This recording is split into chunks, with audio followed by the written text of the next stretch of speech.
wronged by her husband.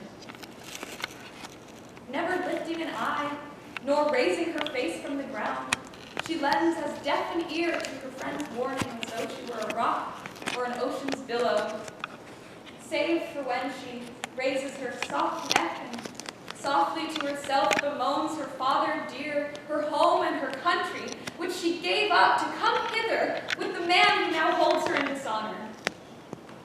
She native land.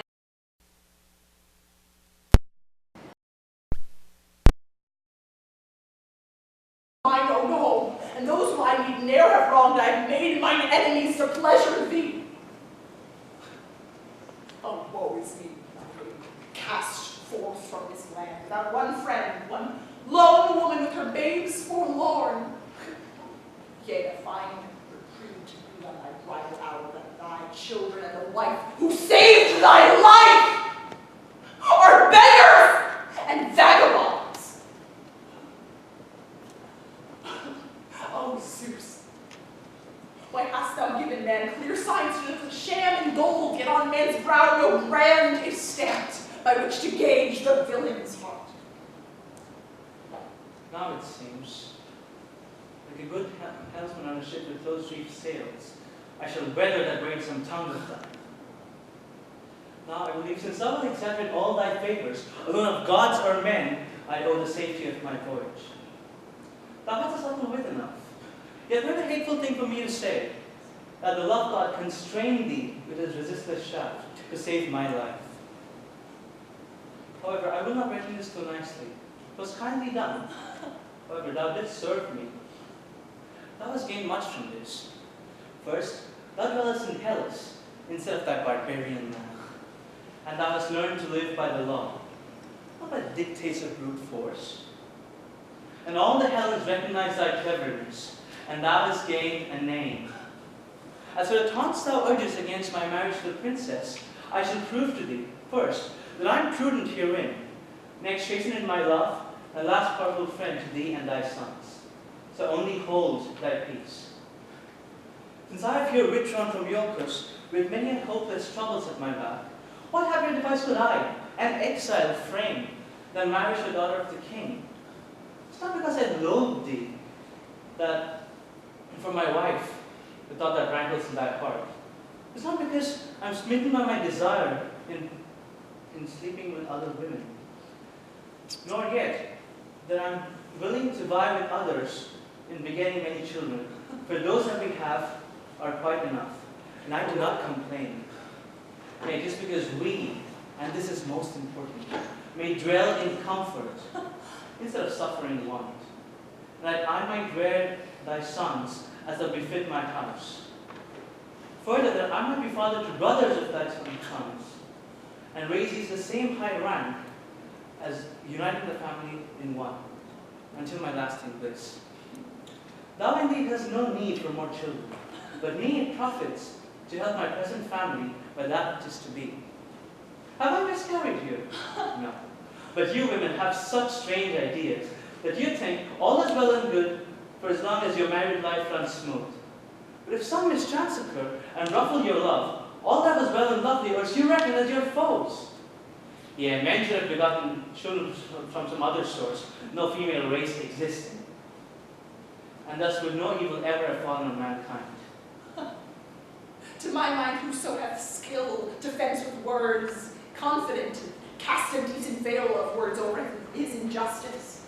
And yet he is not so very clever after all, so do not put clever words to me now. Hadst thou not had a villain's heart that wouldst have made my consent, then made this match, instead of hiding it from those who loved thee. But if thou wilt my fortune somewhat take for thyself or thy children, say on. For I am willing to grant it with ungrudging hand. My friends elsewhere shall treat thee well. If thou shalt refuse to take this offer, thou wilt do a foolish deed. But if thou cease from anger, the greater will be thy gain. I will have naught to do with friends of thine. Naught will I betake from thee, offer it not to thee. A villain's gift can have no blessing. Away! For love of thy young bride, entrapped thou lingerest too long from her chamber. Go, wed. As God wills it, thou wilt have a marriage that thou shouldst fain refuse.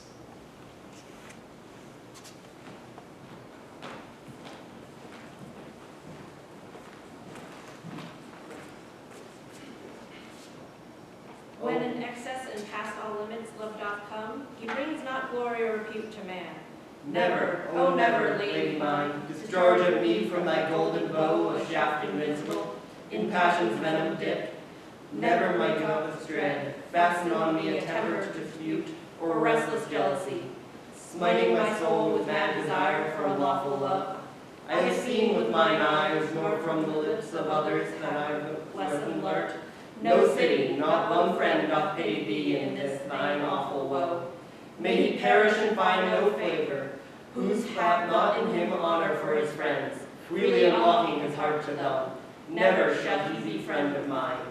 With mind distraught didst thou thy father's house desert on thy voyage betwixt ocean's twin rocks, and on a foreign strand thou dwellest thy bed left husbandless, poor lady, and thou an exile from the land, dishonored, persecuted. Gone is the grace that Oaths once had, through all the breadth of hell's honors found no more. To heaven hath it sped away, for thee no father's house is open. Woe is thee, to be a haven from the troublous storm, while o'er thy home is set another queen, the bride that is preferred to thee. The songs of the poets of old shall cease to make our faithlessness their tongue. Phoebus, lord of minstrelsy, hath not implanted in our mind the gift of heavenly song, else had I sung an answering scream to the race of males, for time's long chapter affords many a theme on their sex as well as ours.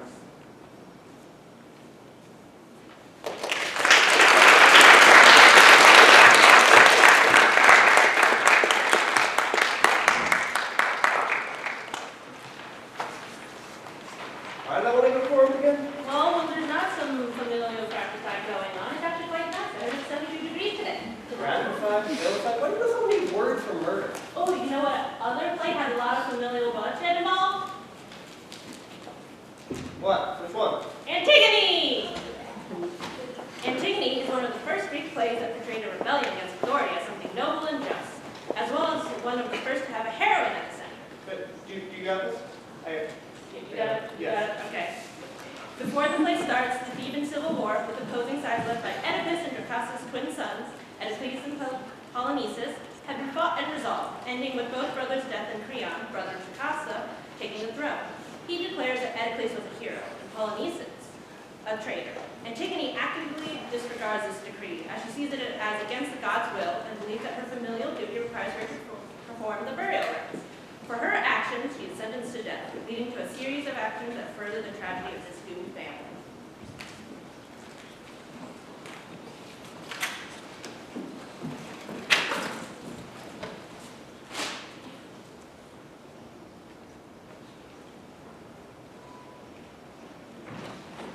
What does this mean? Surely this captive woman is the Princess Antigone. Why should she be taken? She was the one. She was burying him single-handedly. Where's Creon? Just come into the house. What has happened? Why are you back so soon? My king, a man should never be too sure of anything. I could have sworn you'd not see me here again, but your anger frightened me so, and the things you threatened me with. But how can I tell that I'd be able to solve the case so soon? No dice throwing this time. I was only too glad to come. Here she is. She is the guilty one. She was burying him. Take her then, question her, judge her as you will, but set me free. It is only right. I'm done with this business, and glad of it. But this is Antigone. Why have you brought her here? She was burying him, I tell you. Is this the truth? I saw her burying him with my own eyes. Can I say more? The details. Come, tell me quickly. It was like this.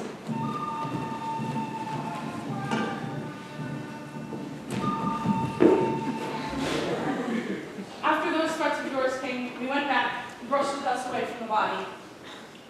The flesh was soft now and stinking, so we sat on a hill, backs to the wind, and kept guard. No napping, not this time.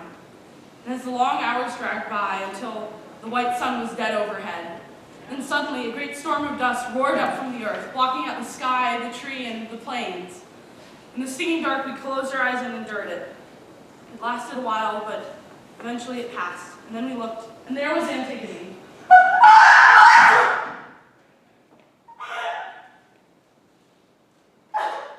I've seen a mother bird return to a stripped nest, heard her crying bitterly for the young one stolen. Just so, when this girl saw the bare corpse and all her love's work wasted, she cried on heaven to damn the hands that had done it. And she scooped up more dust and sprinkled 3 times for her brother's ghost. As soon as we saw this, we went and captured her. She was not afraid. When we charged her with what she had done, she denied nothing. And this was some comfort to me, but also some uneasiness, for it is a good thing to escape death, but it is no great pleasure to bring death to a friend. But I always say there's nothing so comforting as your own safe skin. And you, Antigone, you with your eyes fixed on the ground, speak up. Do you confess this thing? I do. I deny nothing. You get out.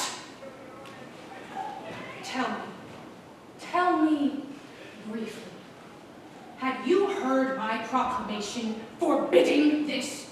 It was public. Could I help hearing it? And yet you dared defy the law? I dared. It was not God's proclamation, nor did final justice, the rules the world below, make such a law.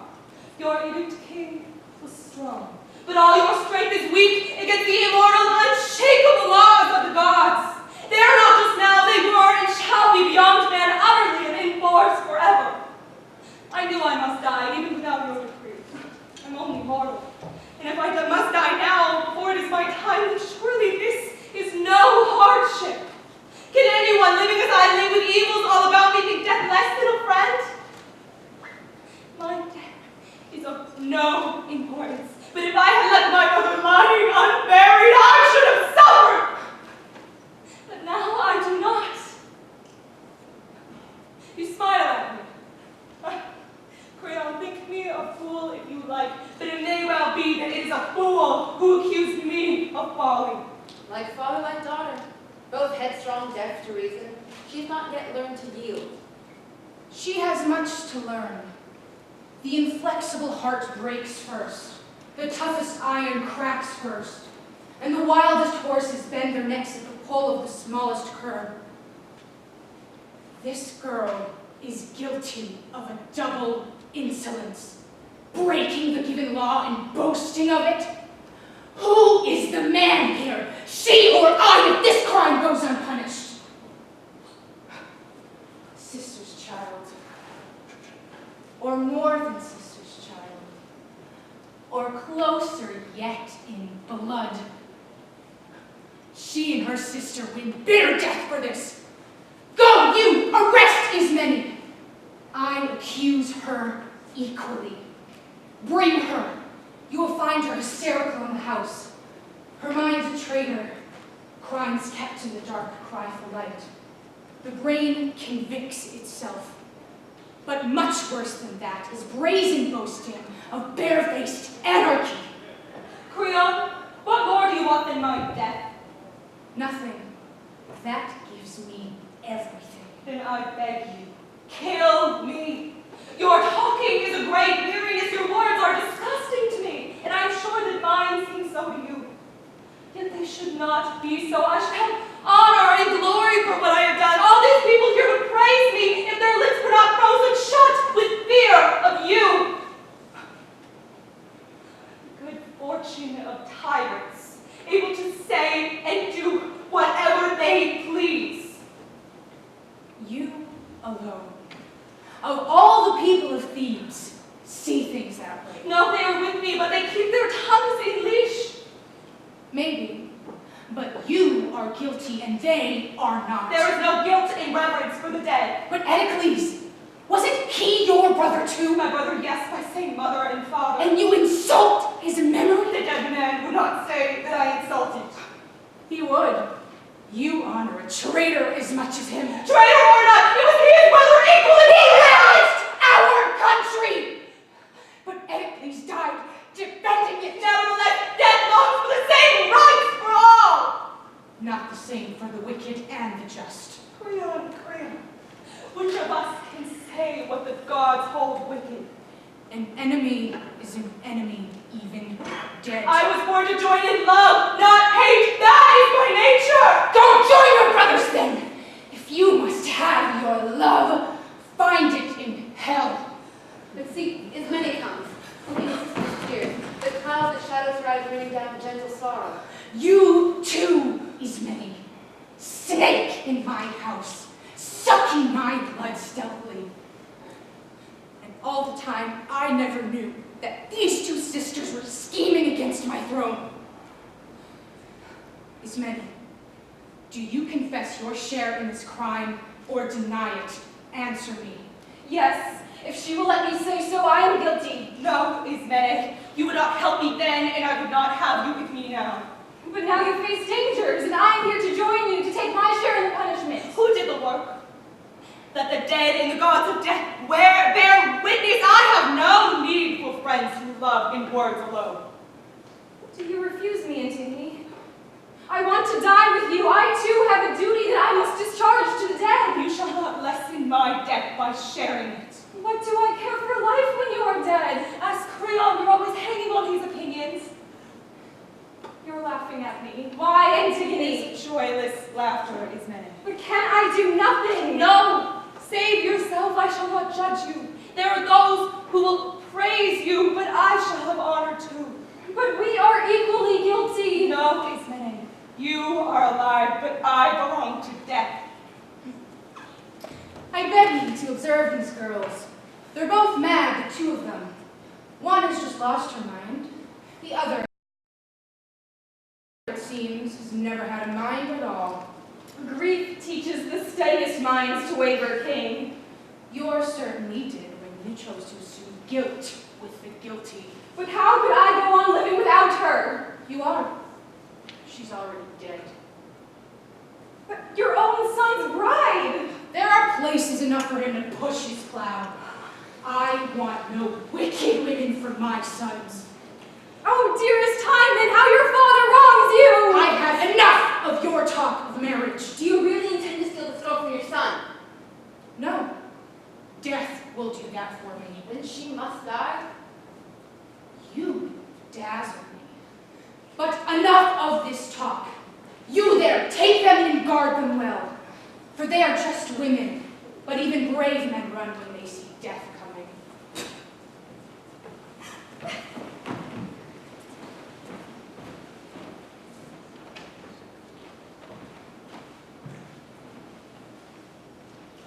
Fortunate is the man who has never tasted God's vengeance.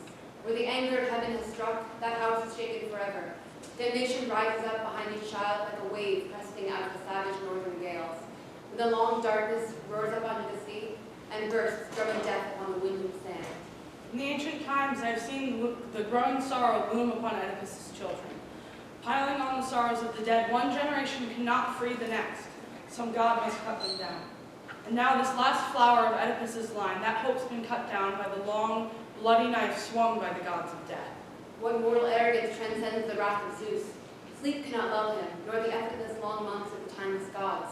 He is young forever, and his house is the shining day of high Olympus. All that is and shall be, and all that was, is his. No pride on earth is free of the curse of heaven. The straying dreams of men may bring them ghosts of joy, but as they drowse, the waking embers burn them, or they walk with fixed eyes, unaware, as blind men walk. But the ancient wisdom speaks for our own time. Fate works most for woe, with folly's fairest show. Man goes his way, free of blinding ruin, only for a moment.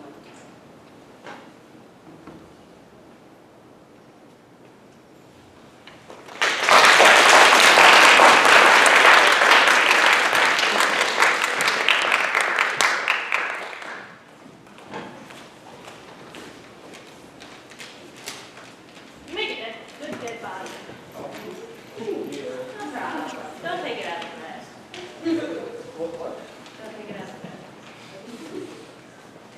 Our second to last play begins far before the scene we see. The Greek king Agamemnon had angered Artemis by killing a deer in her sacred grove. In retaliation, she stopped the wind the Greek fleets needed to sail up to Troy. The archer goddess demanded that Agamemnon sacrifice his youngest daughter. or she would never allow him to set forth. Despite initial tender sentiment, Agamemnon bowed to the demand with more martial comrade in arms, and tricked his wife into sending their daughter to him. He sacrificed her at the Artemis' altar. The wind returned, and the Greek won the war. The scene we will be watching occurs years later, upon Agamemnon's return to Mycenae. He comes bearing gifts of gold and silver, and with a new lover in Cassandra, prophetess, princess of Troy. Cursed by Apollo to know the future, but never to be believed when she speaks it to others, Cassandra, in prophetic vision, sees how Clymestus' grief has turned to murderous hate. She cries out to the servants of Apollo who showed her her fate, lamenting it but acknowledging its inevitability. Cassandra is alone. She always has been.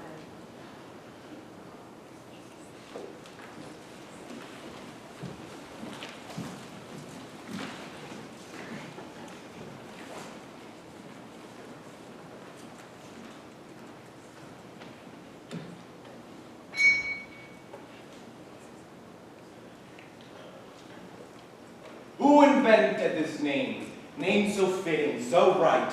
Name that maybe came from the once beyond sight. From some god who forged, out of dark for knowledge dwelling, the name of this spear whore war calls Helen. Out from my boudoir veils, silk light and soft, under the god-filled sails, grace from aloft, comes Helen, comes Helen.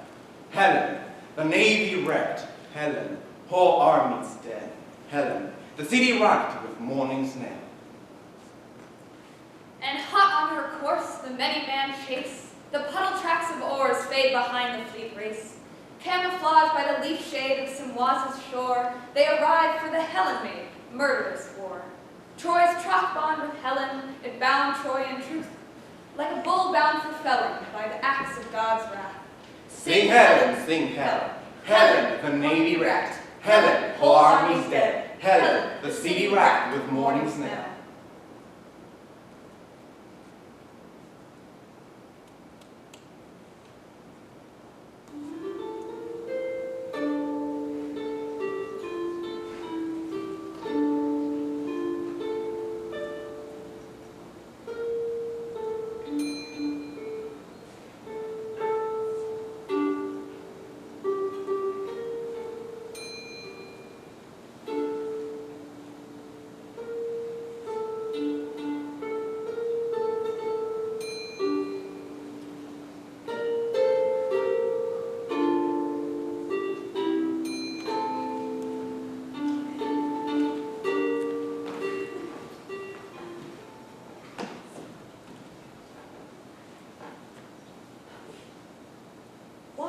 So thick around me now floats this fear-storm cloud that won't depart. Why this armed guard on the doorstep of my heart? Why this distant doom chant throb that pounds my brow? How is it that I can't spit out the sour breath aftertaste of uneasy dream and re-enthroned to the simple truth of whatever seems that this darkness inside of me has made me doubt? 10 years ago we saw the armies go to shore. We saw the capstan suck the ships from land, the recoiling ropes retracting whipped the sand. Fuses burnt back to the best fleet ever sent. Come, there's more to show.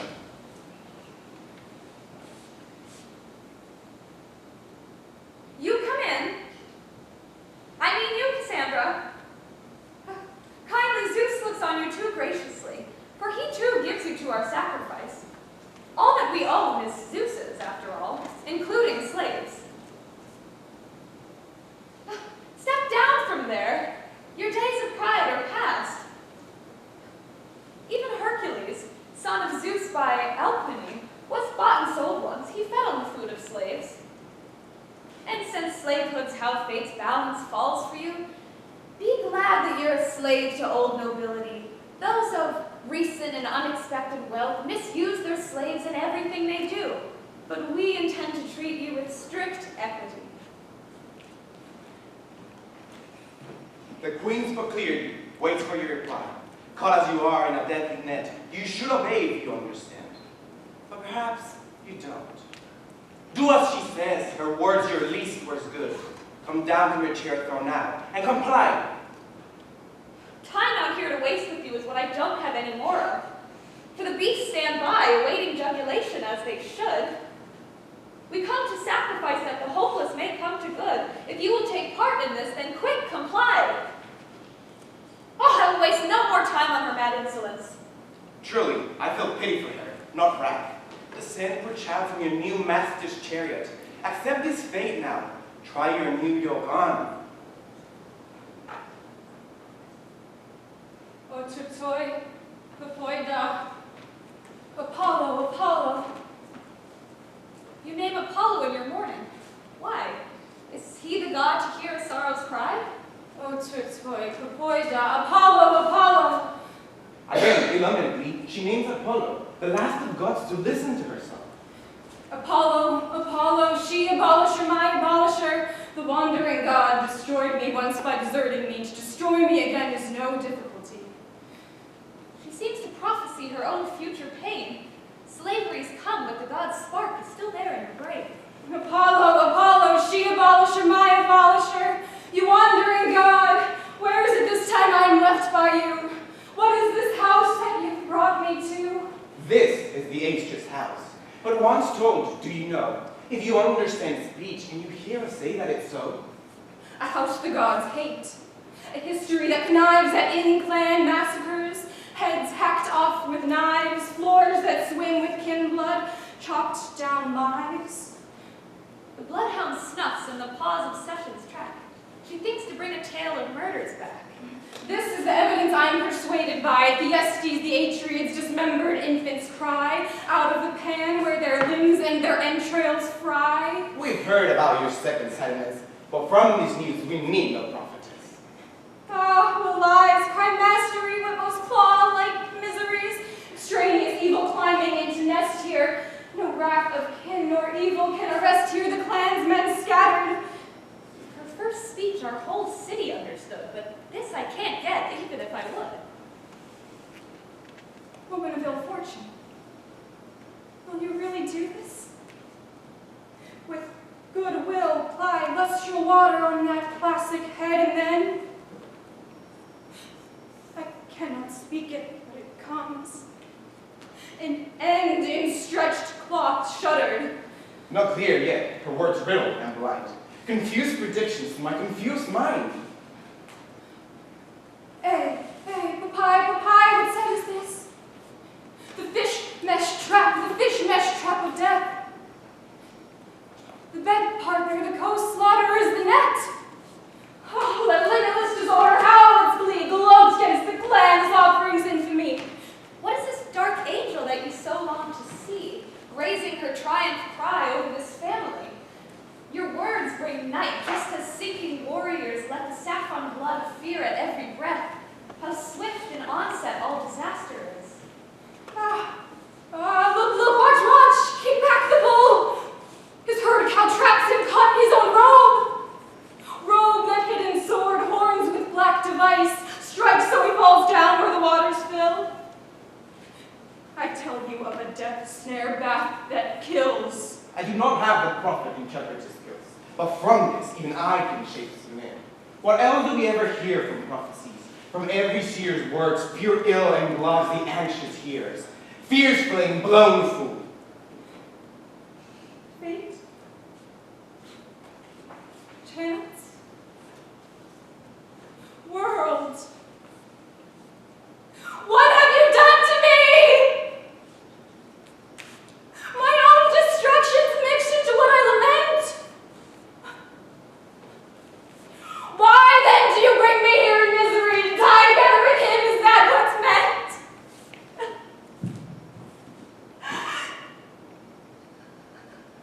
A mindless mind, borne off by some divinity, a useless music, shapeless strings unbent, and yet always tuned, just like the morning bird. To me, grief unending, gripped like a child life spent. The morning bird, sweetly singing her own dreadful doom. And yet the girl-changed bird found a kind of rest. Her own small brain gave her own sorrows no room. But I'll still be awake when the splitting blade shatters my crest. Goaded by gods, by spirits vainly driven, frantic and out of tune, resounding fear. You sing your song, yet still no meaning's given. How did a prophecy's pathway get you here? I remember the wedding of Paris, the doom of his friends. I remember the banks of Scamander, my family's spring. On those green, happy banks was this prophet's nurturing. But the river of hell, with its black and smoking banks, is where she ends. Why speak so starkly and so plain? A child could see your meaning. I'm struck down, lifeblood bid by your fate of pain, by the terror, sorrow, melody, by your sound. I remember my city's long struggles, the offerings made by my father against disaster, slaying beasts in a ring outside our walls, than all which nothing vainer against destined suffering. Now into this soil, just like those helpless bulls, my warm blood fades. Still you sing half as dread with every prayer. Some power high views you maliciously poisons, and overwhelms you with the sense of death. Yet were you fate's religion, I can't see. My wedding hour arrives when the veil will lift. Then, in the harsh red wind of your dawning day, you'll see how my words smash down on you in a wave. You'll see how Argos is 10 times more crushed than me. The hour arrives and I speak no more riddles. Then you'll be witnesses to how close I trod, how well I smelt the trail of your old guilt. Can you not hear the choir that never leave, that never bless, whose discords edge this house? Can you not smell the blood that they feed upon, the coiling blood that's kept them squatting here? How will you get your inborn furies out when they scream incest, dynasty defilement, when the crimes that found this palace drool from their mouths? So tell me that I lied, that I shoot as wild as an unknown psychic peddling at the gate. Tell me that I've diagnosed wrong then if you dare. You can swear there's nothing here than swear. What would it help if I swore, even honorably? What would that heal? And yet, I must come to wonder at you, here in a distant city, born overseas. You speak just as though you were present, and what is true. The god prophet Apollo made me his prophetess. What? A god in a fit of tenderness? Until now, it always mattered to hide this shame. And now that you're a slave, it's all the same? He wrestled at his work over me, sweet breath hot. You mean you and he? First, my consent, then his gift. Then my favor is withdrawn. Once he filled you with his gift, you repelled him with scorn? By then, by that gift, I'd forewarned Troy of all that would follow. And did you manage to do this unharmed by Apollo? He cursed me. I speak always truth, never grasped as true. Yet we've understood and grasped every word from you. Oh, God. Oh, God. Evil, malice, pain. The labor pains of my foresight should come on. No sooner they started and my reason drifts a useless cork upon the maddened ocean. Can you not see the nightmare children there, the revenants, the blood specters in the house, butchered by their own families, holding out succulent cuts and joints from their own limbs, delicate sweetbreads and offals from their insides, offering them to the Father and watching him eat? There is the first act that led to this vengeance plot, the he-lion skulking behind, she who stains his bed, who lies in wait. Oh, God. For my new master's fall, which I must stand and watch as his new slave. And he, admiral, king, taker of Troy, he, Atreus and Tantalus' heir, sees only the handle of a tongue he does not see, how a fawning bitch should stretch out a speech or an ear, and yet within be ravening destruction. I tell you she needs to do it. She will kill. What's the right name to give to a monster like her? Two-headed serpent? Vampire of the coasts, coaxing the ships she's hexed onto the wrecking reefs. A raging mother of hell, exhaling war on all her kin. A bitch whose triumph, how all daring as the male-most warriors, showed her ambiguous joy at his return. And yet, does it matter whether I'm believed? What's coming comes.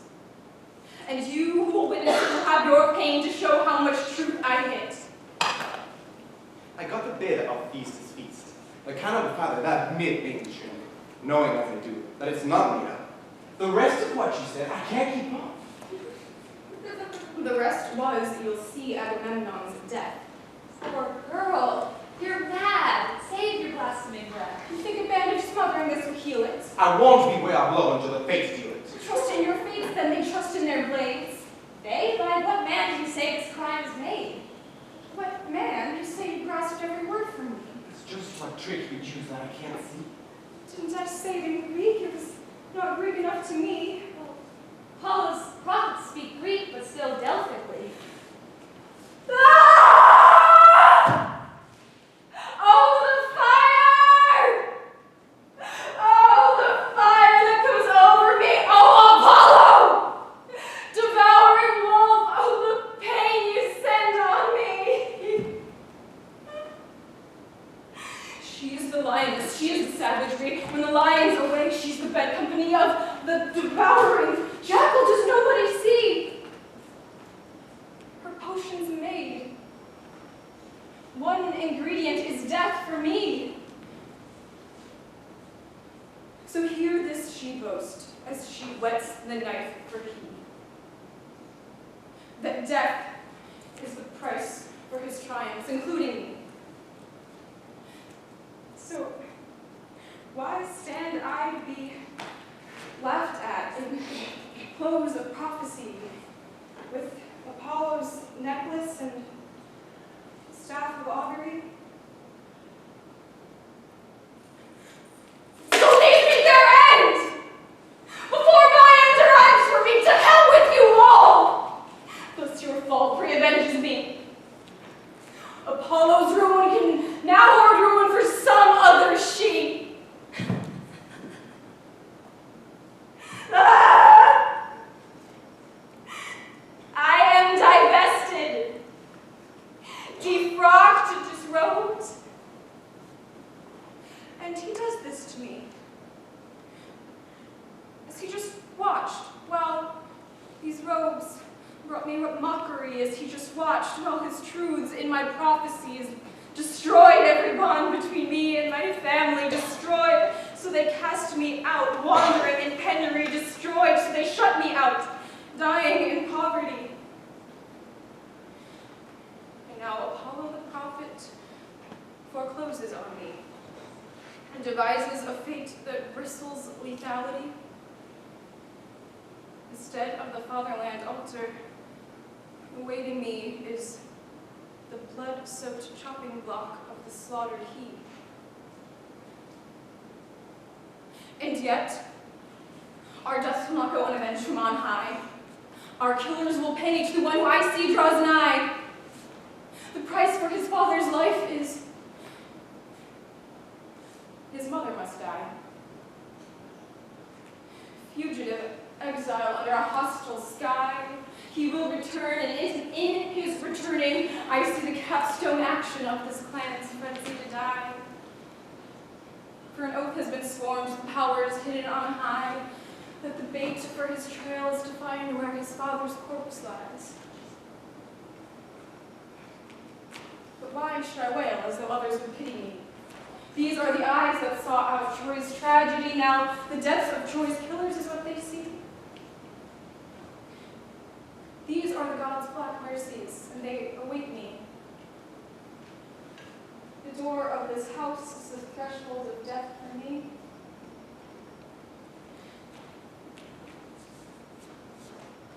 I pray to be met with a well-timed stroke of death, to bleed out quietly, succumb without fighting for breath, that easy submission may close out the life in these eyes,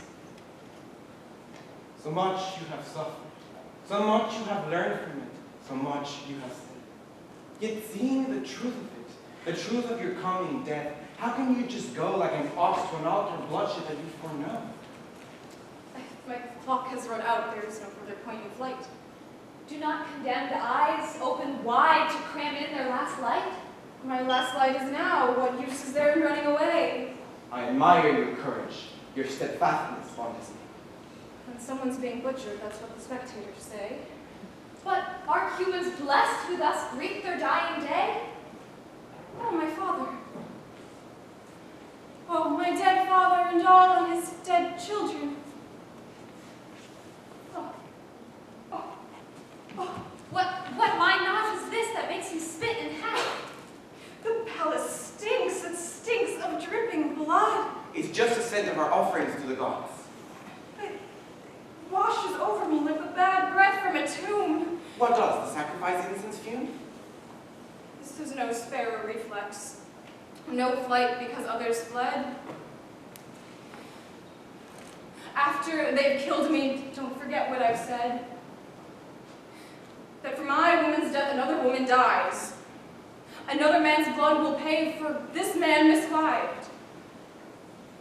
This is my claim as your guest friend here. Do not forget How I pity the course for you the gods have set.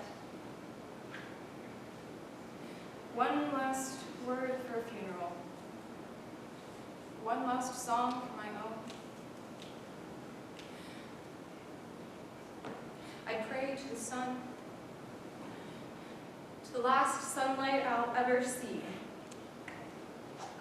that those who pay for killing him pay also for me. For killing me, a slave girl, unarmed, defenseless, alone.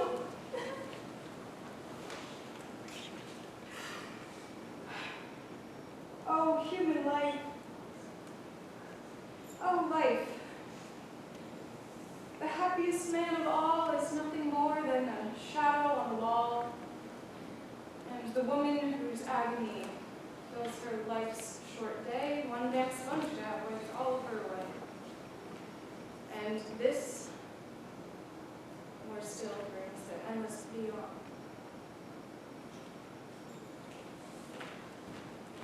Even the happiest of humans still want more, and always more, no matter what he's got.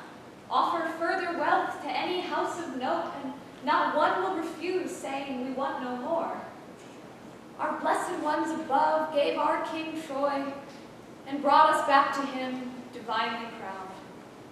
Is he to pay for those who died before? Is a guilt death die for guilt death his last lot? Can any human hope for flawless joy, if even Agamemnon's not secure?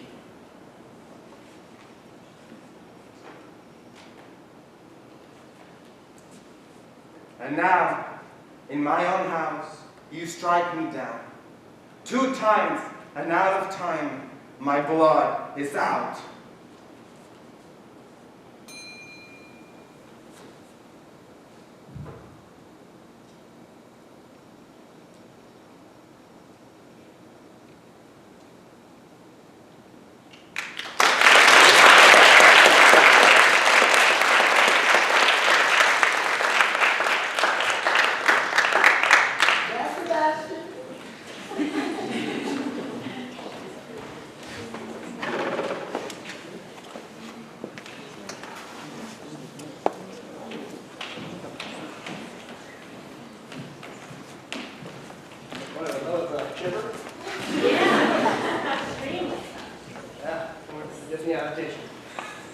Well, we have one last scene for you guys, and don't worry, this one will be a comedy and a palate cleanser. So, the last one we have is The Frogs. Our last, it will be our last voyage of ancient Greece in the underworld. Euripides, who has just died, fights Aeschylus, who has been dead for a while, for the coveted throne of best tragic poet. The contest is held between the two with Dionysus, the god of wine, who never died, and religious ecstasy and theater as the mediator. Euripides argues the characters in his plays are better because they are more realistic, logical, and egalitarian. Aeschylus, who currently holds the title of Best Tragic Poet and the believes his idealized characters are supreme by virtue of being heroic and are appropriate models for society. The two playwrights take turns ripping apart the other's body of work in this ancient Greek equivalent of a roast battle. A roast battle. A roast battle. Let the roast begin!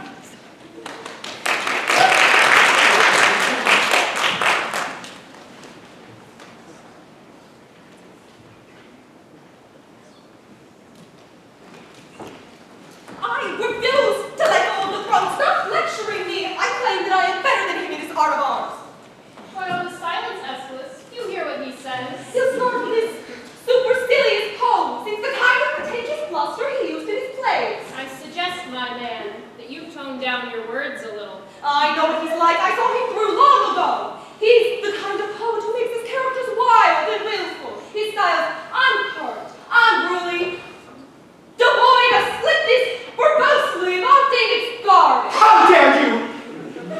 Creator of beggars, collector of chatterbox talk, and rag costume stitcher to boot! You abuse me like this.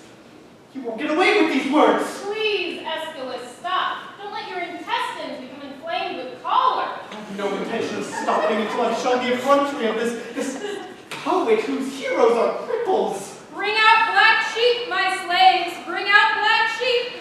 A whirlwind's on the point of bursting upon us. Collector of oddities written in cream style, polluter of tragic art with stories of incest! Please stop, O Aeschylus, revered by many. And you, O wretched Euripides, pull back, hide from this hailstorm. Keep out of the way if you've any sense at all, lest he strike your head with the word of anger, so it splits open and outpours Telephos. And you, Aeschylus, don't yield to anger. Be mild. Pose questions, be questioned in turn. But trading abuse is not for poets, but only female bread sellers. Well, I'm quite ready. He won't see me pulling back to fight or be beaten in turn. If he wants, I'll go first. I prefer this took place somewhere else. Here, the contest isn't on equal terms. Why is that? Well, what I composed hasn't died with me, but his has died with him. Therefore, we'll have it to hand. But nevertheless, since you'd like this to happen, we must do these things. Very well. Bring me fire and incense to burn. Before these clever exchanges begin, I'll pray that I'm able to judge this contest with expert finesse.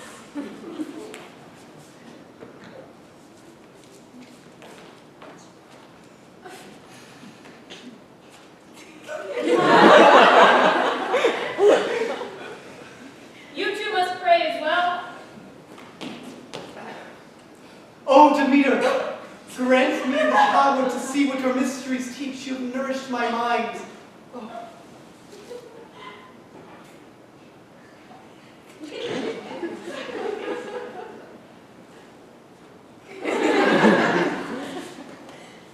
You two must burn some incense as well. I'd rather not. There are different gods to whom I pray.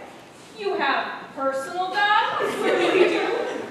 Go on then, make your prayers to your private gods.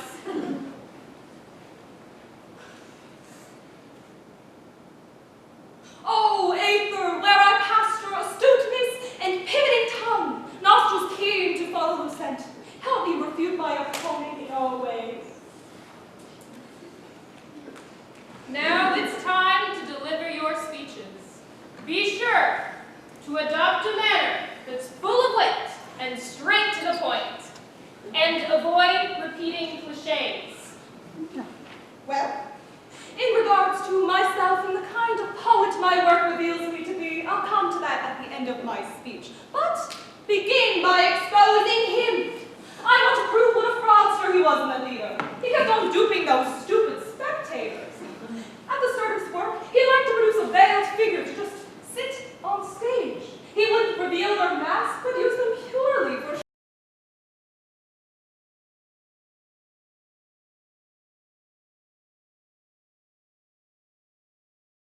showy effect. I swear that's true. And the chorus would dump great chains of songs while the characters were stuck there in silence. I rather liked that silence, you know.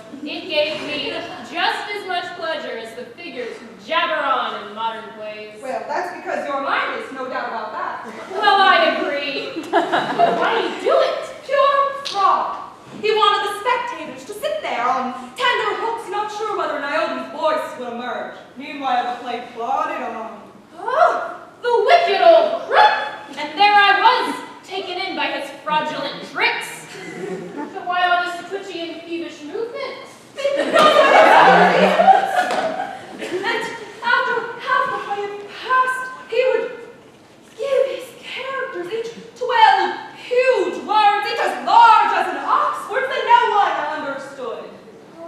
I can't take any more. Keep quiet, you. His language was never clear. Will you stop grinding your teeth? His words were enormous cries. They were hard to interpret at all. I can vouch for that. I once lay awake the entire night, unable to puzzle out what kind of bird he might have meant by tawny horsecock. It's a sign that they painted on ships. Your ignorance knows no bounds. Well, why was it dignified to mention cocks in a tragic verse?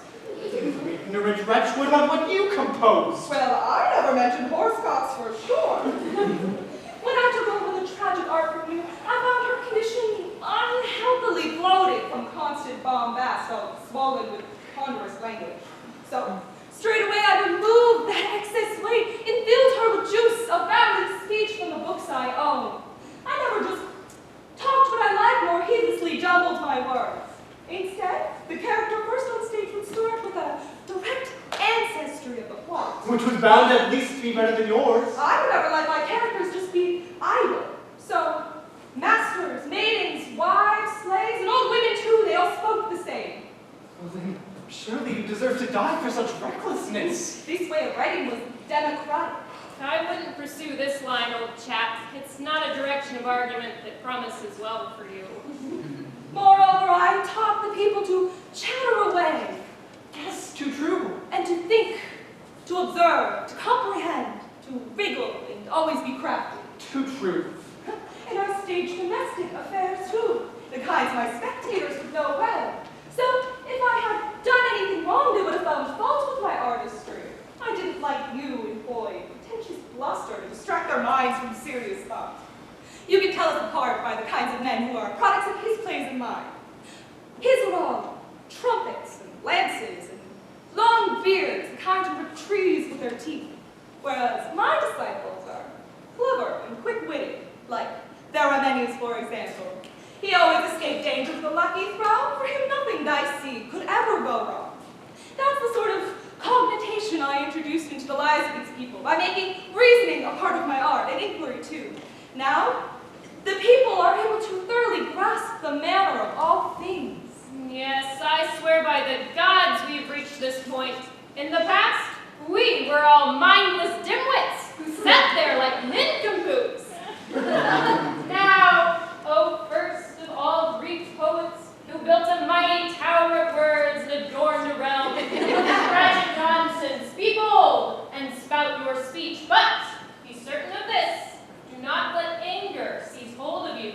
Many terrible charges he has brought against you, but even so, magnanimous man, don't let your reply be driven by rage.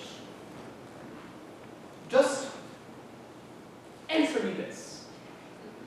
What kinds of things should prompt our praise for a poet?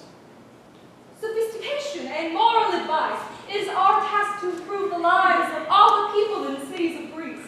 So, if you have failed to achieve these things, and if you instead took people of noble mind and turned them instead into rabble, what penalty would you agree that you deserve? He should die! No need to Listen to me, I passed on here at the start where noble mind is stood tall and proud, not timid and ruddy cowards in battle, nor vulgar loafers, nor rabble like people today. Instead, they breathe the spirit of spears and lances and headgear with flashing white plumes and helmets and greaves, and have the fine metal of 7 whole oxides in strife. Here we go again with this awful stuff. He'll grind me down hammering helmets. What actions of yours could you please explain taught the people to be so noble? I composed a play that was full of arrogance. Oh, which one? The Seven Against Thebes. There wasn't a man who saw that play who didn't long grow more like spirit. Well, that's far braver in war than they ever had been before. And for that, you deserve to be beaten. You Athenians, too, could have prepared more for war. It's your fault, not mine, that you chose not to. Later on, when I wrote the Persians, too, I showed every man that they should want to defeat their opponents in battle, and I glorified what the Athenians achieved. Yes, it did give me a thrill when the dead Darius came out and gave a speech in that play. The chorus immediately clapped their hands and chanted. We expect our poets to do these things. Go back to the earliest times and look on what all our noble poets have taught us to lead our lives. From Orpheus, we learned how to do mystic rites and how to abstain from killing. Musaeus taught us cures for diseases and oracles too. As for Homer Divine, how else did he win such honor and fame than by teaching so well about army formations and battle? My mind too was molded by Homer. I wrote about heroes like his, the Lionheart types. My main aim was to rouse in every man a warlike spirit when the trumpets of battle sounded. But I never created a whore like Phaedra or Stenebea. And no one can name a single woman of mine who suffers from sexual passion. That's because your work won Aphrodite's award. A good thing! Whereas you and yours were struck down by her, fell victim to her in a quite spectacular way. That's true. She pushed you down with all her weight. What harm, you blackguard, did I do to the city by creating people like Stenebea? You convinced noble women, the wives of noble husbands as well, to poison themselves, ashamed of your Bellerophon story. But did the story I wrote about Phaedra exist before me? It did. But still, as poets, it's our job to draw a veil over such evils, and not to stage or discuss such matters. For just as children have teachers to show them what's right, so poets are teachers for adults. We have a serious duty to show what's best. So then, when you use mountain-sized words, Lycophaedos-sized words, big as Parnassus, are you then teaching what's right? I think a poet should have a human voice. Poets, you wretch, have to strive to give birth to words that match in greatness all our thoughts and ideas. When dealing with characters who are semi-divine, you expect that they'll use bigger words in the very same way that their style of dress is better than ours. I set the standards in all of these things, but you defiled them. Just how? Well, for starters, you dressed your kings in rags. What harm did I do by that? It's because of these things that nobody rich is willing to pay for a warship. Instead, they wrap themselves in rags and lament and claim to be poor. By Demeter, they do! And all the while wearing thick woolen rugs underneath their rags. And when they've taken people in with their fraud, they're seen buying fish in the marketplace! You've also taught people to cultivate bad habits of blather and chatter. It's because of this that the wrestling schools are empty and that the young men's buttocks are all worn away from being immersed in their chatter. It's caused the Paraloi, too, to try to argue with those in command. When I was alive, in contrast, all they knew how to do was to call for bread and shout, "Yo-ho!" from their beaches. They also knew how to fart on the rowers below them and nip onto shore for a bit of crime. These days, they hardly row. Their ships wander round on their sails. What evils hasn't he helped to cause? He's shown us women as go-betweens, women in childbirth in sacred places, women who sleep with their very own brothers, women who hold that life is death. It's the combination of all of these things that our cities are teeming with minor officials and buffoons who act as public monkeys, deceiving people at every turn. And nobody's able to carry a torch because nobody trains in gymnasia now. A difficult task to decide between the two when one exerts its massive force and the other wheels around and resists with vigor. Many the opening still for further attacks of clever ideas. So, whatever resources you have for competing, speak now, advance, autonomize these subjects, ancient and modern.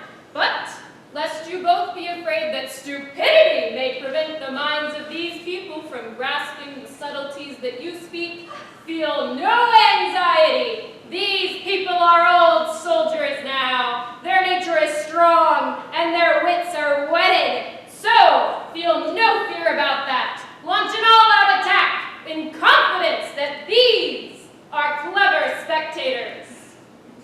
Very well.